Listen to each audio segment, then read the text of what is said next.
This news is funded by viewers like you. Please support our work at democracynow.org/give. This is Democracy Now!, democracynow.org. I'm Amy Goodman. We're just 45 days away from the U.S. election. As the Biden administration continues to supply billions of dollars in military aid to Israel, demands for a U.S. arms embargo to Israel remain a key issue among anti-war voters who say they feel ignored by both major political parties. Now the Uncommitted National Movement, which pressured by the Democratic Party, pressured the Democratic Party to shift its policy towards Israel and to end the war on Gaza, has announced it will not endorse Democratic presidential candidate Kamala Harris, saying her campaign failed to accept the movement's demands, which also include meeting with Palestinian-American families who've had many of their relatives killed in Israeli attacks on Gaza. With less than 2 months to go until the election, Harris has repeatedly defended the Biden administration's support of Israel amidst its relentless war on Gaza. During an interview on Tuesday with the National Association of Black Journalists in Philadelphia, Vice President Harris was questioned on the issues by reporter Tanya Mosley of WHYY Radio. You've called for a ceasefire hostage deal and a two-state solution as an end to the war for many months now. And while you've expressed support for Israel to defend itself, a two-state solution and a ceasefire are at odds with what Benjamin Netanyahu has said is their right to defense. If it matters, as you say, how Israel defends itself, where do you see the line between aggression and defense? And our power as Israel's ally to do something? Okay, a lot to unpack in what you just said. So let's start with this. I absolutely believe that this war has to end, and it has to end as soon as possible. And the way that will be achieved is by getting a hostage deal and a ceasefire deal done. And we are working around the clock to achieve that end. Stepping back, October 7, 1,200 Israelis were slaughtered, and actually and some Americans, by the way, in that number, slaughtered. Young people who were attending a concert, women were horribly raped. And yes, so I have said, Israel has a right to defend itself. We would. And, but Madam Vice President, I think my ask is the difference between aggression and defense. No, but it's important to put it in context, which is what I'm doing, and I'll get to that. And so how it does so matters. And far too many innocent Palestinians have been killed, women and children. We have seen with horror the images coming out of Gaza, and we have to take that seriously. That was Vice President Kamala Harris being questioned Tuesday by reporter Tanya Mosley as part of a panel of journalists at the National Association of Black Journalists event in Philadelphia. Meanwhile, Republican presidential candidate Donald Trump said Thursday Jewish voters will be to blame if he loses November's election. Trump stood in front of an Israeli flag as he spoke at the Israel-American Council National Summit. He also used the term Palestinian as a pejorative to describe Senate Majority Leader Chuck Schumer and New York Democrat, and claimed if Kamala Harris wins in November, Israel would cease to exist. The Jewish people would have a lot to do with a loss if I'm at 40%. If I'm at 4%, think of it. That means 60% are voting for Kamala, who in particular is a bad Democrat. The Democrats are bad to Israel, very bad. I mean, Chuck Schumer is a Palestinian. But if we don't win this election, Israel, in my opinion, within a period of 2 to 3 years, will cease to exist. It's going to be wiped out. That's what's going to happen. Trump previously referred to President Biden as a, quote, very bad Palestinian, unquote, in their only presidential debate in June. This all comes as the Teamsters Union said it's not endorsing a presidential candidate for the first time since 1996. The union, which endorsed Biden in 2020, says neither candidate had enough support from their 1.3 million strong membership. For more on the election and the Uncommitted Movement's announcement, it will not endorse Kamala Harris. We go to Detroit.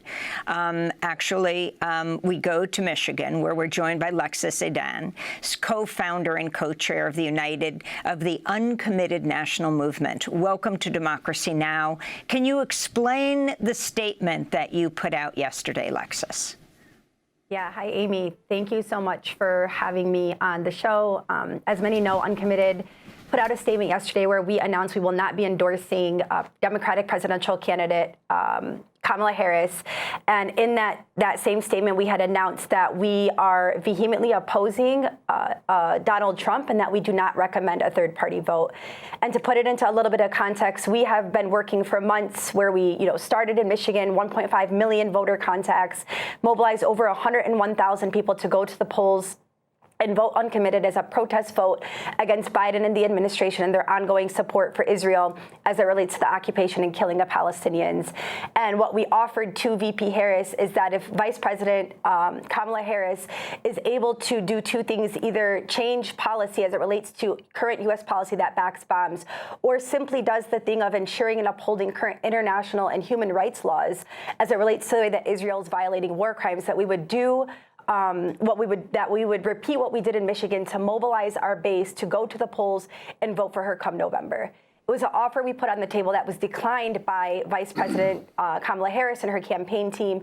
And so because we were not met in good faith, we had to make the decision to not be able to endorse her. And to be clear, an endorsement is an opportunity for us to do the same thing that we did in Michigan, to mobilize our voters. An endorsement means that we are offering something and doing something. And because we were not met in good faith with our policy demands, it is something that we cannot do. So explain each position, not endorsing Kamala Harris, telling people not to support President Trump or a third-party candidate. Yeah, great question. I think I'll lead with, we have to be very clear, is that there's two options come November at the top of the ticket. It's going to be Vice President Kamala Harris or former President Donald Trump.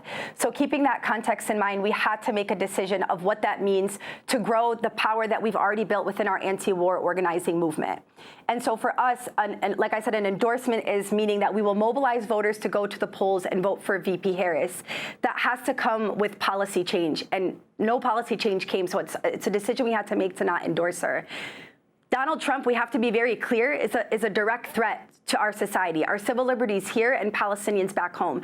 As he has mentioned that he plans to annex the West Bank, as he has mentioned that he plans to criminalize organizations here in our own country who are fighting for Palestinian human rights.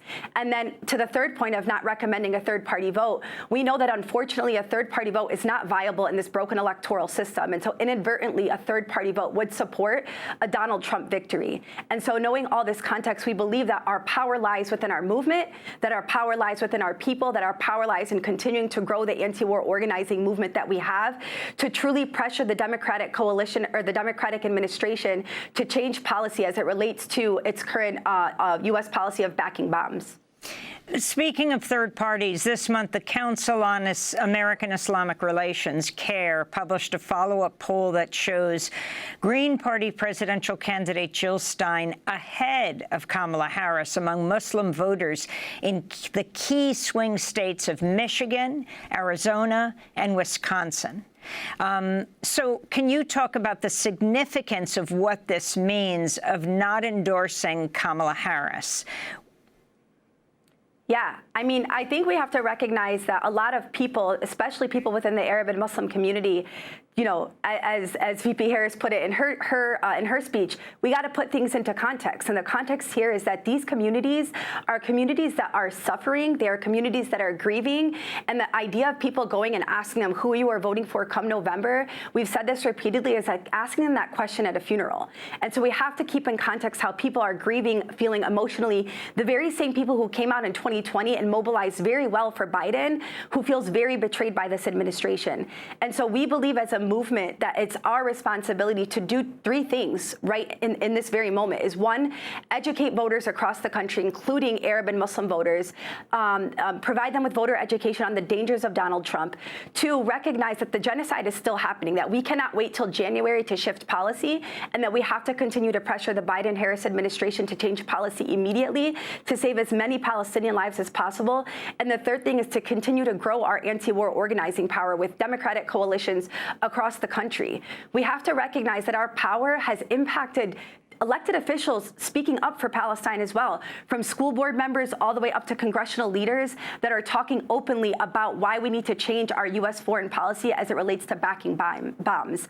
And so these people that are talking about voting Jill Stein in third party are people who are suffering, and we believe it is our job to continue to do the organizing work that we have to do ahead of November to educate our voters about what's at stake come November and how we have to grow our organizing power to see long-term policy change to lead to a liberated and a free Palestine. Finally, your response to Senator Bernie Sanders preparing a joint resolution of disapproval against the planned $20 billion in U.S. arms sales to Israel. He spoke from the Senate floor Wednesday.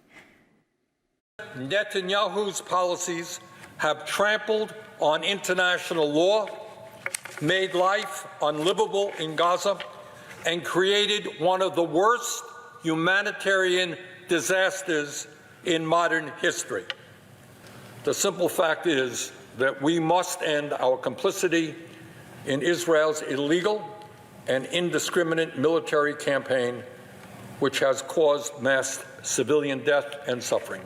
We have 30 seconds, Lexis. Your response.